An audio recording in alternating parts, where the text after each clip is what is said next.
At dinner, Dad raised his glass and said, "Congrats. Here is your car, son." Everyone clapped and cheered. The sound of crystal clinking against crystal, echoing through the dining room like a celebratory chime. Then he turned to me, his voice dropping an octave as he lowered his glass. "Rent is due. $900 by Sunday. You are an adult now."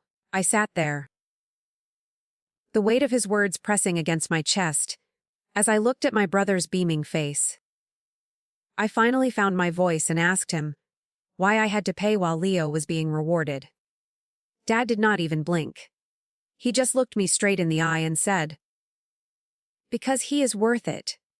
The humidity of that Saturday afternoon was a thick, physical presence, pressing against the windows of our suburban home. It was the kind of heat that made the air feel like it was made of wool, slowing every movement and amplifying every sound. I could smell the sharp, citrus scent of the floral arrangements my mother had fussed over for 3 hours, mixed with the smoky aroma of the expensive steaks charring on the grill outside. Everything about the day had been curated to feel perfect. The lawn was a manicured sheet of emerald. The house was scrubbed to a sterile shine. And the guest list was a who's who of people my father wanted to impress. I had been awake since 5:30 in the morning, while Leo slept in, dreaming of his diploma. I was the one down on my knees in the kitchen, tightening the compression nut on the U-bend under the sink because the drip was annoying my mother. My hand still smelled faintly of plumber's putty and dish soap, hidden beneath the table where no one could see them. I was the invisible architect of this celebration. I had printed the programs, organized the catering, and spent 40 minutes straightening Leo's graduation cap so it sat exactly level on his head. My brother, Leo, sat across from me, glowing with the easy, unearned confidence of a person who has never been told no. He was charming in a way that felt like a natural resource. Something he just tapped into whenever he needed a problem to disappear. He had struggled through his senior year, nearly failing 2 classes, and yet here he was, being toasted as if he had conquered a continent. When Dad held up those keys, a set of heavy, silver fobs that caught the light from the chandelier, the room seemed to tilt. That car cost $45,000. I knew the number because I was the one who had filed the insurance paperwork on Dad's desk 2 days prior. I had just received my own news earlier that week. A promotion at the social services clinic, a step toward the graduate program I had been eyeing for 3 years. It was a role that required hyper-vigilance. The ability to read a room before a single word was spoken, a skill I had mastered in this very house. When I tried to mention it during the appetizer course, my father had simply nodded and asked if there was more ice in the freezer. The pantry was where the real shift happened. After the main toast, when the guests had drifted toward the patio, Dad had signaled for me to follow him. The pantry smelled of dry grains and spices. He reached up to the second shelf and slid a handwritten ledger toward me. It was neat, clinical, and devastating. He did not look at me as a father looks at a daughter. He looked at me as a landlord looks at a tenant who is behind on their obligations. $900. It was a specific, calculated number, designed to drain exactly what I had managed to set aside from my new salary. The lie I had been living by for 25 years started to crack. I had always believed that if I were the one who fixed the leaks, the one who stayed calm, the one who carried the burdens without a word of complaint, I would eventually earn a seat at the table that was not just a place setting, but a place of value. I thought my utility was my ticket to his respect. But, as I looked at the ledger, and then out the window at Leo sitting in the driver's seat of a brand new SUV, I realized I was not a daughter to him. I was a high-grade lubricant for the family machinery. I was the oil that kept their lives running smooth, and oil is meant to be used until it is spent. I stood there in the kitchen, as the party roared on outside, the grease from the morning's plumbing job still invisible under my fingernails. My heart was not racing. Instead, it felt like it was slowing down, cooling into something hard and indestructible. I looked at my father's back as he walked away to rejoin the men on the porch. His laughter booming over the music, I realized that the only way to stop being used was to remove the part of the machine that worked for free. Something inside me packed its bags right then, long before I ever touched a suitcase. It was a silent, internal exodus. Ein. The girl who would do anything for a nod of approval was gone, replaced by someone who was finally starting to count the cost. Tip.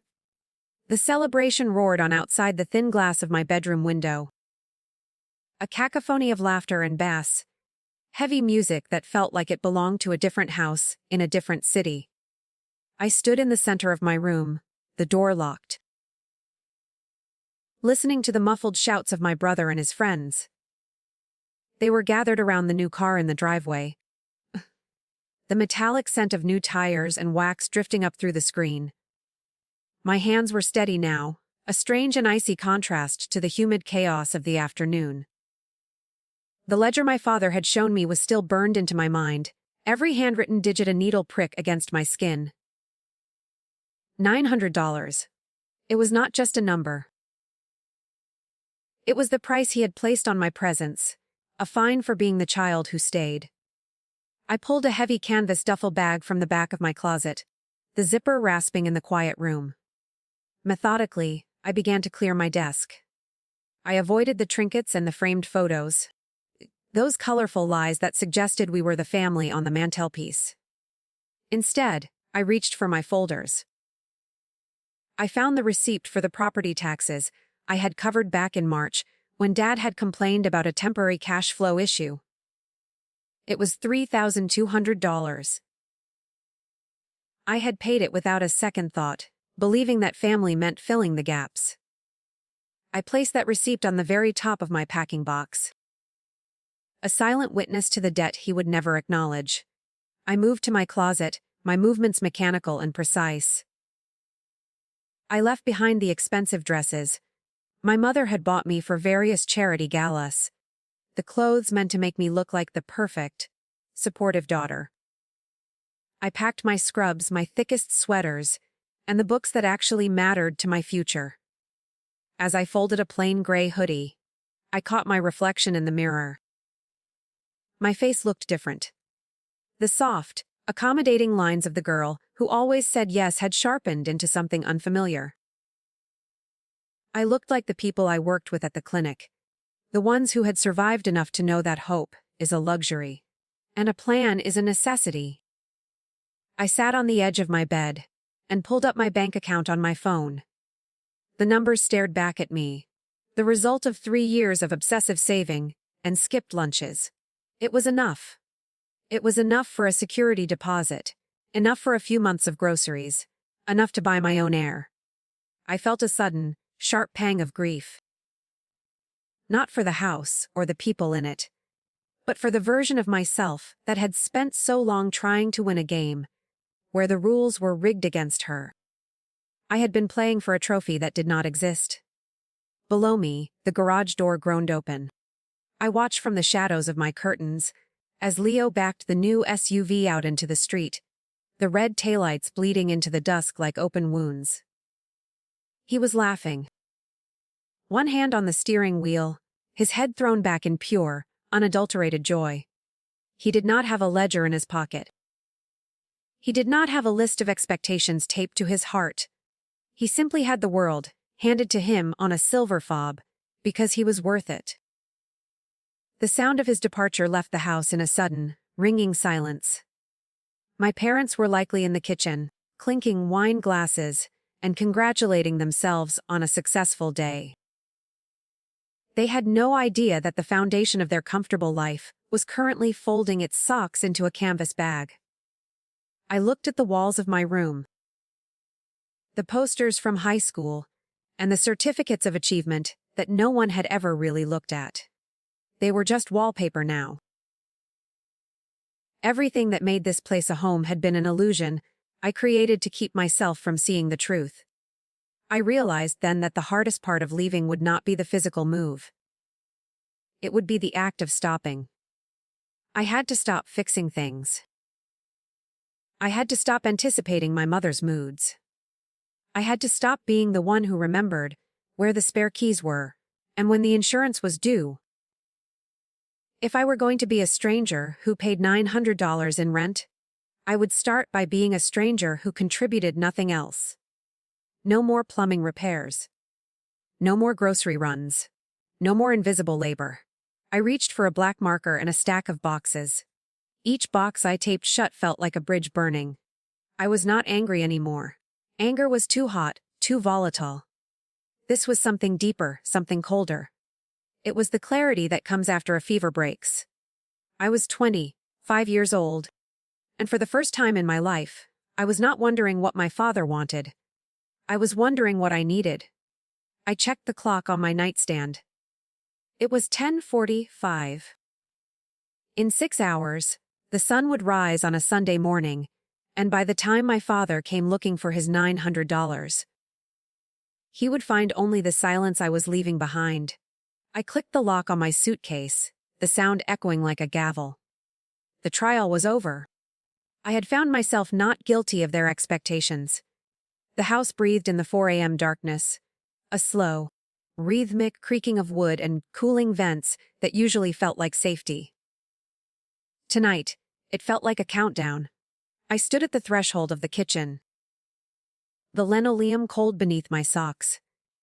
This was the room where I had spent 1,000 hours being useful.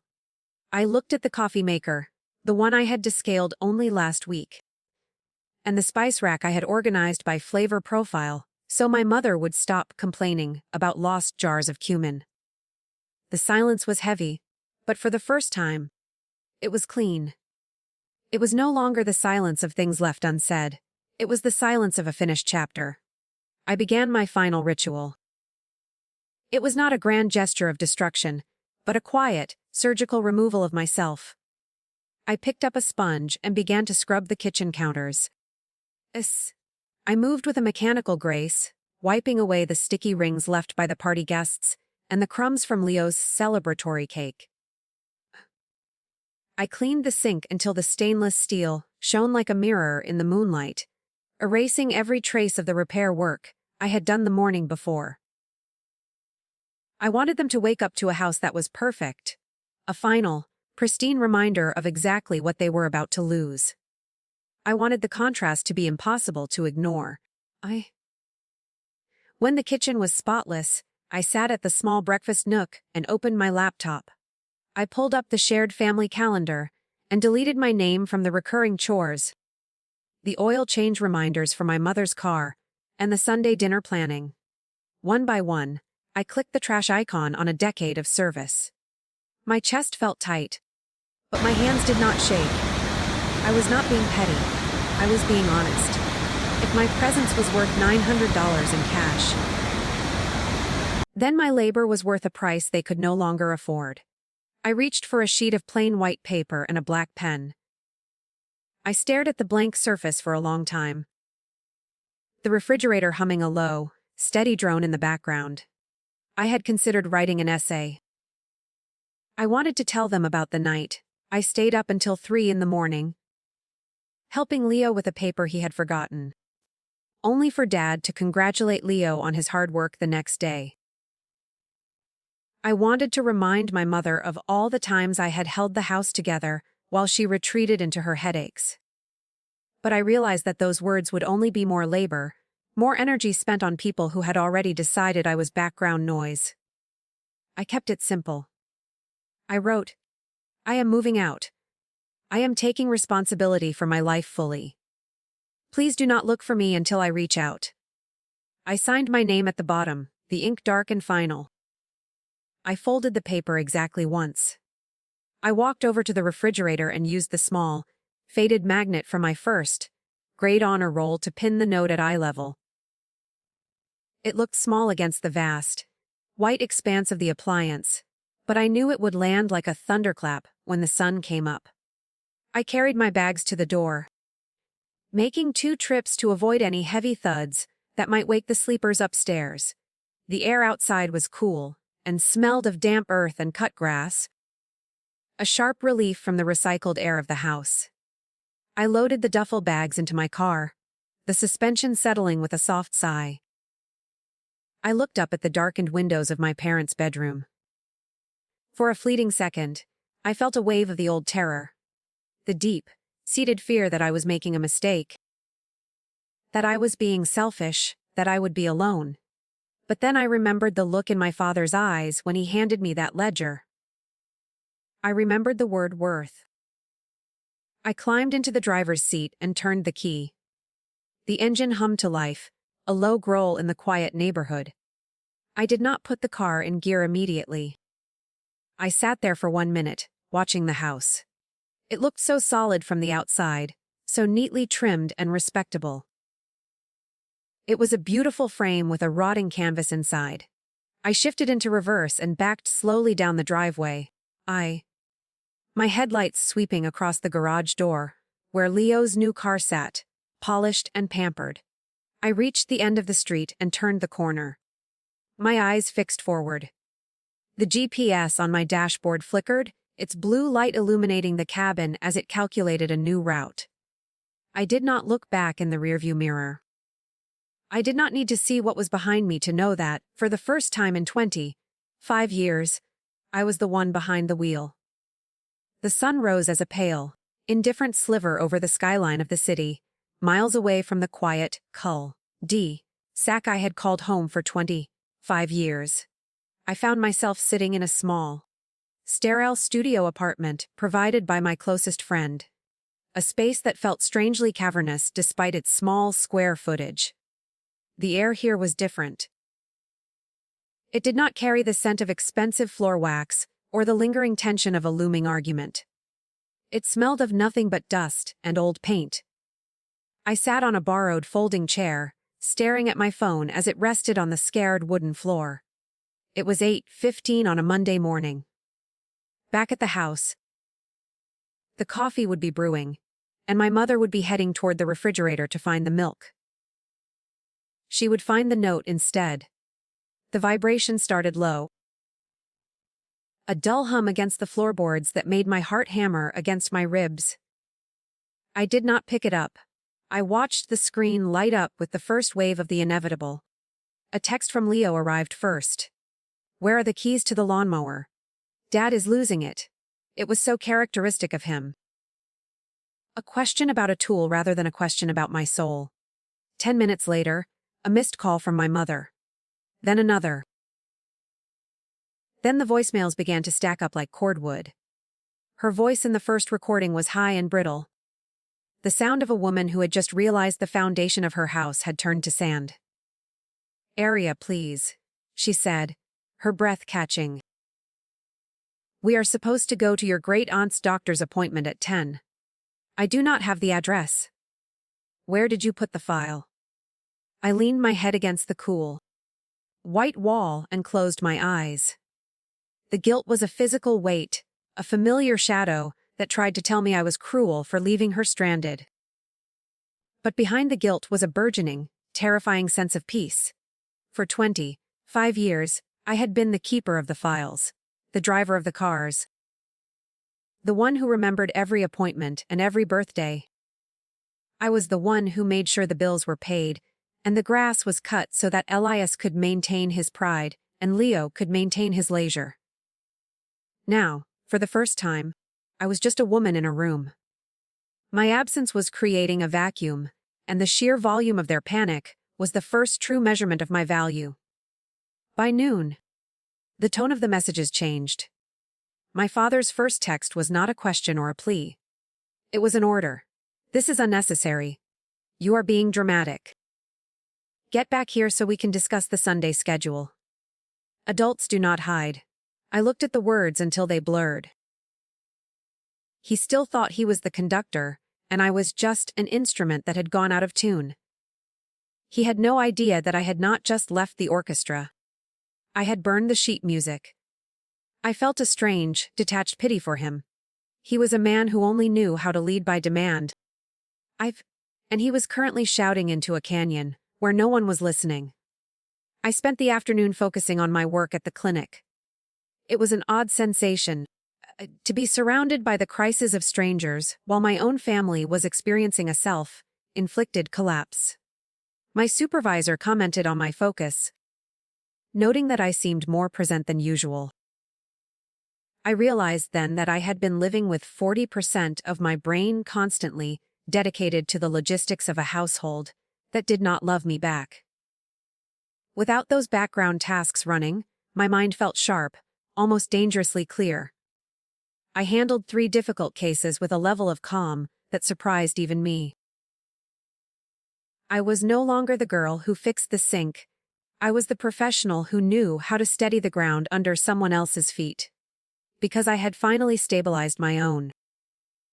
When I returned to the studio that evening, the phone was silent. I had turned off the notifications, but the red bubbles on the screen told the story of 40. 2 missed calls and 19 messages. I sat in the dim light of the setting sun, watching the dust motes dance in the air. I thought about my mother sitting in the quiet kitchen, staring at the empty chair where I used to sit. Realizing she would have to learn how to find her own way to the doctor. I thought about Leo standing in the overgrown grass, holding a mower he did not know how to start. I was not happy about their struggle, but I was no longer willing to set myself on fire to keep them warm. The silence of the room was no longer empty. It was full of the person I was finally becoming. The Tuesday morning commute felt different. For years, my car had been a mobile command center. A place where I spent 40 minutes every morning returning calls for my mother or coordinating grocery deliveries. Now, it was just a vehicle moving through space. I had reached a strange equilibrium of guilt and growth. A state of being where I could feel the sharp pull of my old habits, while simultaneously leaning into my new reality. The red bubbles on my phone screen had stopped climbing so aggressively, as if the family machine had finally realized it was grinding its gears against empty air. My desk at the social services clinic had become my sanctuary. There, my competence was not a given. It was a skill that people respected. I was helping a young mother navigate a housing crisis when a text came through from Leo that did not sound like an order. It said, "Can we talk? Please. I need to see you." Oh. We agreed to meet at a coffee shop exactly 8 miles from the house and 10 miles from my new studio. Neutral ground. It was a place with mismatched chairs and the smell of burnt espresso, a far cry from the pristine, white tablecloth atmosphere my father preferred. I arrived early, sitting by a window that looked out onto a busy intersection. I watched the people passing by, wondering how many of them were also the designated load bearers for families who did not know how to say thank you. When Leo walked in, the change in him was visible from across the room. The golden boy looked tarnished. His hair was unstyled, and there was a frantic, tired energy in his eyes that I had never seen before. He was wearing a shirt that had clearly not been ironed, a small but significant detail that screamed of my absence. He sat down heavily, clutching a cold plastic bottle of water as if it were a lifeline. I did not move to hug him. I did not offer to fix his collar. I just watched him, my hands folded on top of the table. He did not waste time with small talk. "Everything is weird at home, Aria," he said. His voice thinner than it had been at the graduation dinner. "Mom keeps crying because she missed 2 of her appointments. She did not know how to log into the patient portal, and Dad told her it was her own fault for being illiterate. Then Dad started yelling at me, because the lawn looks like a jungle, and the property tax bill came in the mail. He did not even know you had been paying it. He thought the city just forgot to send them." I felt a cold shiver of recognition. It was exactly as I had predicted. The system was unraveling, because the person who did the invisible work was no longer there to hide the cracks. I looked at my brother, really looked at him and realized he was not the enemy. He was simply a product of a father who valued appearance over substance, and a mother who valued peace over truth. Leo had been stunted by the very favoritism I had envied. He was a 22-year-old man who was terrified by a lawnmower and a tax bill. "I did not know about the rent thing, Aria," he whispered, leaning forward. "Dad did not say anything to me. I thought you were just moving out because you wanted your own space. I did not know he was trying to charge you $900 while he was handing me those keys. I believe you," I told him, and I meant it. Leo was many things, but he was not calculating. He was just comfortable. I sat back, letting the sounds of the coffee shop fill the space between us. "I am not disappearing, Leo. I am just not doing it for everyone anymore.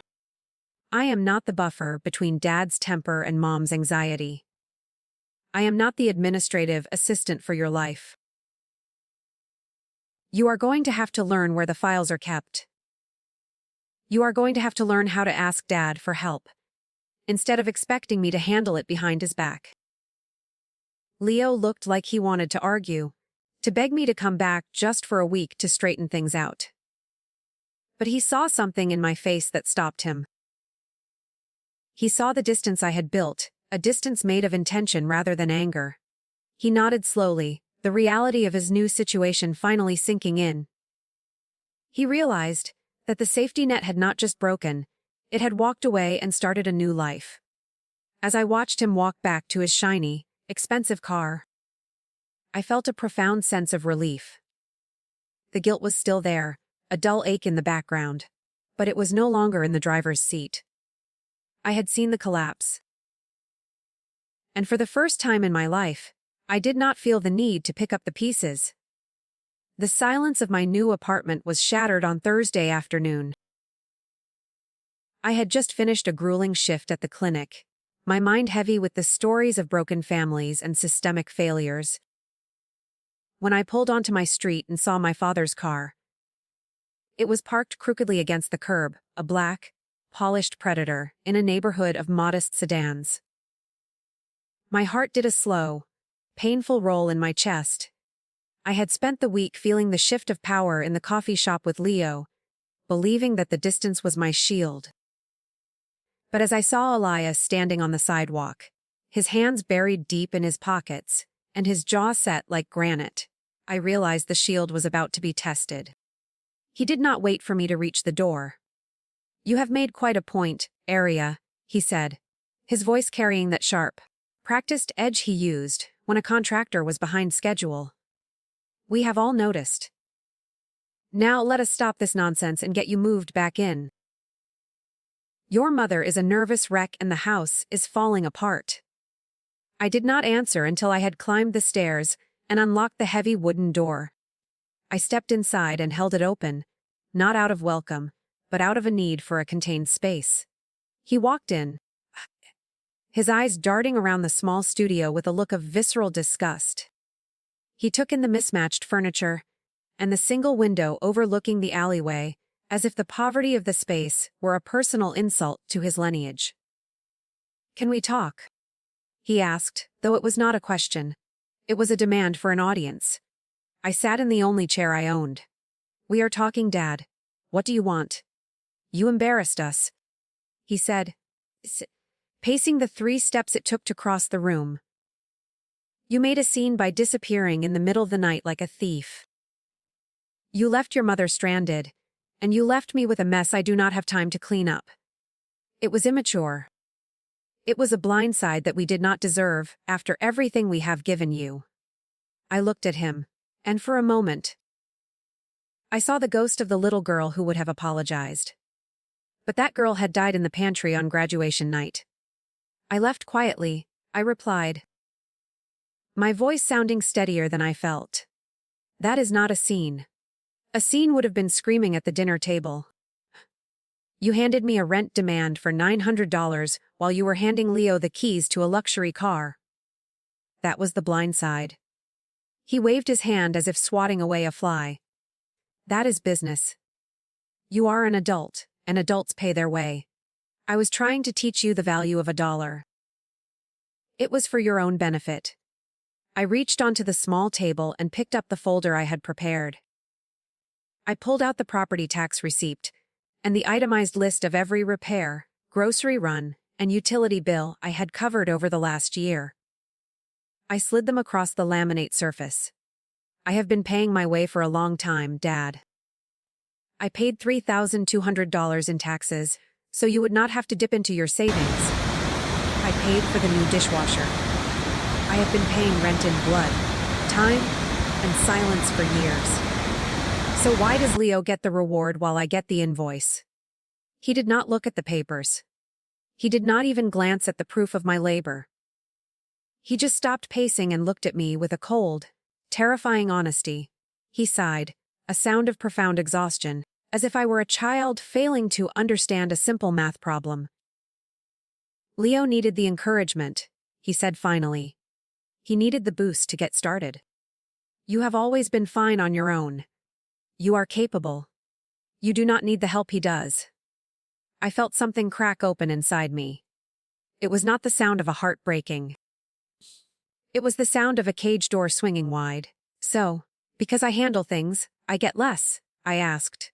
Because I am strong enough to carry the weight. You just keep piling it on until I snap. He stepped closer, his shadow falling over me. You are comparing apples and oranges, Aria. He is my son. He is the one who will carry the name forward. He has a spark that needs to be nurtured. I leaned forward, my hands gripping the edge of the chair. No. I am comparing effort and reward. I am asking why the responsibility only flows in one direction. Why do I have to be the pillar while he gets to be the ornament?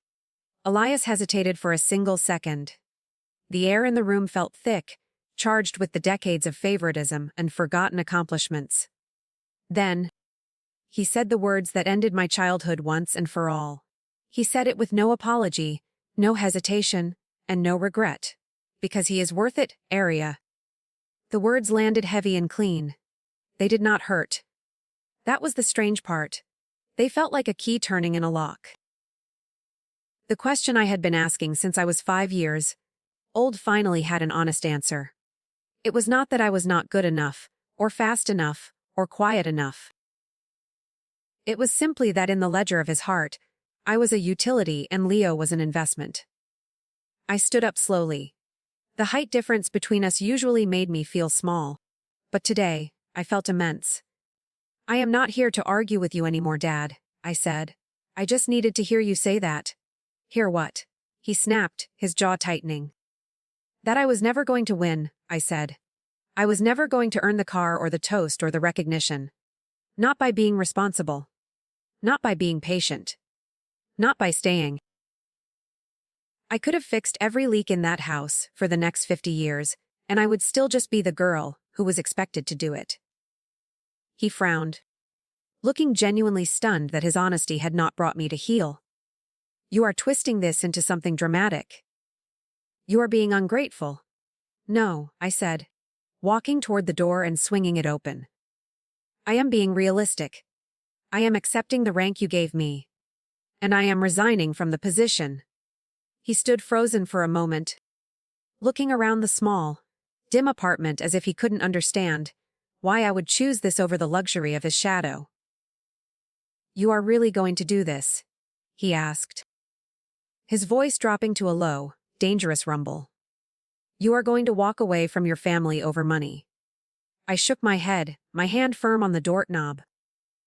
I am not walking away over money, Dad. I am walking away over clarity. I watched him walk out, his shoulders stiff with a pride that was already beginning to look brittle. As his heavy footsteps faded down the hallway, I did not cry.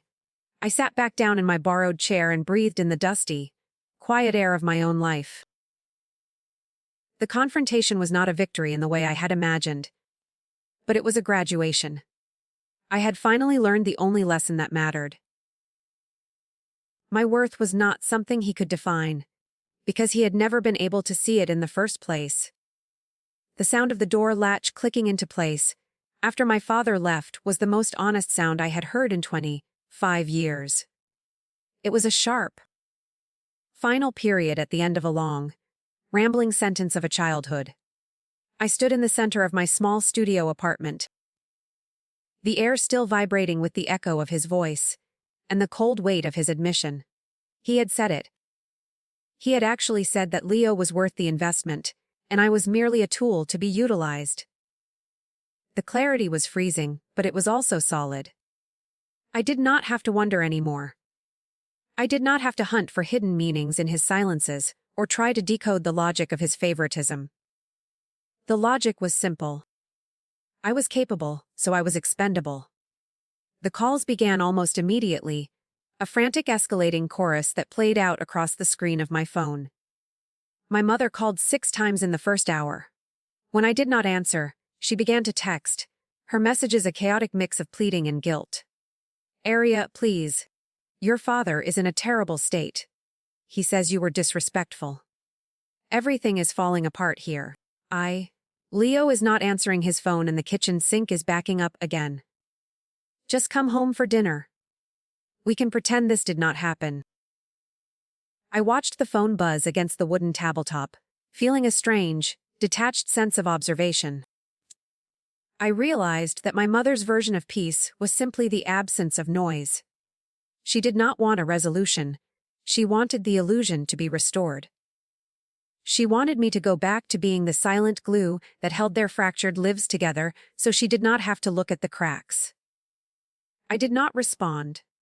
I could not. To answer would be to step back into the role. To pick up the needle and thread and start stitching the family tapestry back together while my own hands were still bleeding. Then the house line called. Then my father's cell phone again. He was not calling to apologize. I knew him well enough to know he was calling to issue a counter command. I've to find a new lever to pull now that the financial one had snapped in his hands. He was trying to exert control through sheer persistence. I watched the screen light up with his name over and over. 34 times in a single evening. It was not the behavior of a grieving parent. It was the behavior of a man who had lost his most reliable piece of equipment and was trying to kick the machine back into gear. The fallout was visible from a distance. A few days later, Leo sent me a series of frantic, all-caps messages. He had tried to fix the sink himself and had ended up flooding the kitchen floor. Dad is blaming me for everything, Leo wrote. He is calling me lazy because I do not know how to handle the contractors for the roof repair. I do not even know who we usually call. Aria, I cannot do this. You have to tell me what to do. I felt a pang of pity for Leo, but I stayed my hand. If I gave him the number, if I explained the process, I would still be the one doing the work. I would just be doing it from a different zip code. I had to let him flounder. I had to let him feel the weight of the expectations that had been shielded from him for 2 decades. The system was unraveling on its own, because the system was built on a lie. It was built on the assumption that I would always be there to absorb the friction. Without me, the gears were finally grinding against each other. As the weeks passed, I watched my life settle into a new, steady rhythm. My work at the clinic became my primary focus. And for the first time, I was recognized as an individual rather than a daughter. My supervisor offered lead role on a new project, citing my reliability and my ability to maintain boundaries in high-stress situations. I realized that the very traits my father had used to exploit me were the traits that would allow me to build a life of my own choosing. I was not just a utility. I was a professional with a future that did not require his permission. One night, late on a Tuesday, my phone buzzed with a single text from my father. It was the first time he had reached out in a week. I did not mean it the way it sounded, the message read. I stared at those 7 words for a long time. It was the closest thing to an apology he was capable of giving, but it was still an attempt to rewrite history.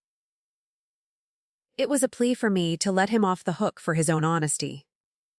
I thought about the girl who would have folded. The girl who would have texted back immediately to reassure him. That girl was gone.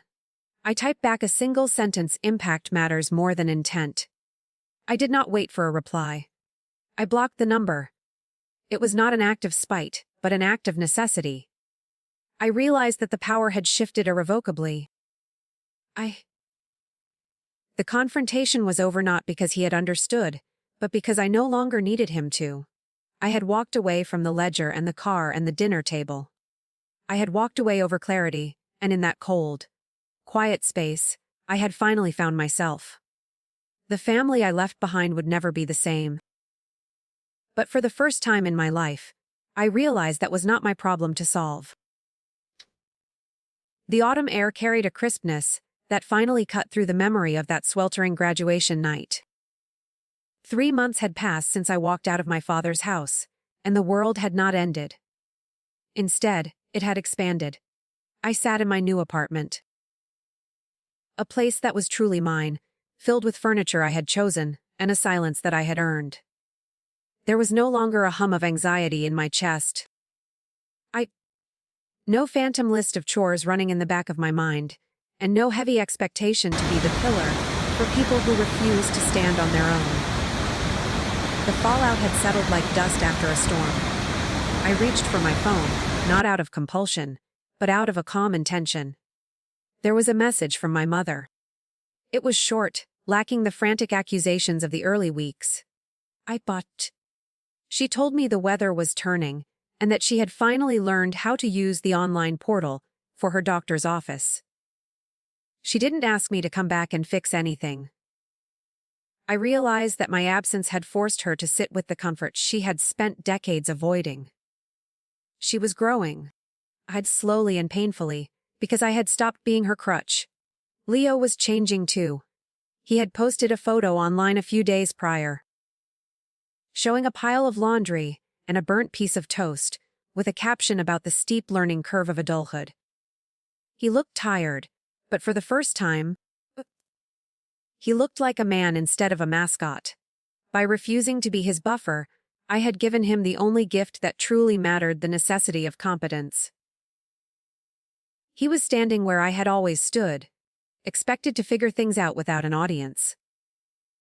He was finally learning to swim because the golden anchor of favoritism had been cut loose. My father was the last to adjust. He no longer issued ultimatums or sent barrages of missed calls. His latest message had been a simple update about the house, written in a tone that was careful and measured. He was learning a new language, one where his authority did not automatically grant him my labor. He had lost control of the family rhythm, and in that loss, he had become smaller, more human. He was realizing that power built on silence eventually collapses when someone finally decides to speak.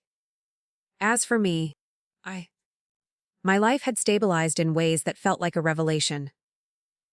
My work at the clinic was no longer a drain on my soul. It was the place where I channeled my strength. My supervisor had handed me my official acceptance letter for the graduate program yesterday, and I hadn't felt the need to call home to validate the achievement. I celebrated with a quiet dinner and a book, savoring the fact that my success was no longer background noise for someone else's life. I walked out onto my small balcony and looked out at the city lights. I thought about that final dinner, the clink of the glasses, and the silver keys flashing in the light. I realized that dinner wasn't the moment the family broke. It was the moment the illusion finally did. Walking away hadn't been an act of punishment, it was an act of preservation. I had stopped measuring my worth by how useful I was to people who never planned to protect me. I am no longer the daughter who holds everything together at her own expense. I have chosen distance with intention, building a life that doesn't require permission to exist. I have learned that you are not weak for wanting fairness, and you are not selfish for choosing yourself. Sometimes, the only way to find your true rank is to leave the hierarchy behind entirely.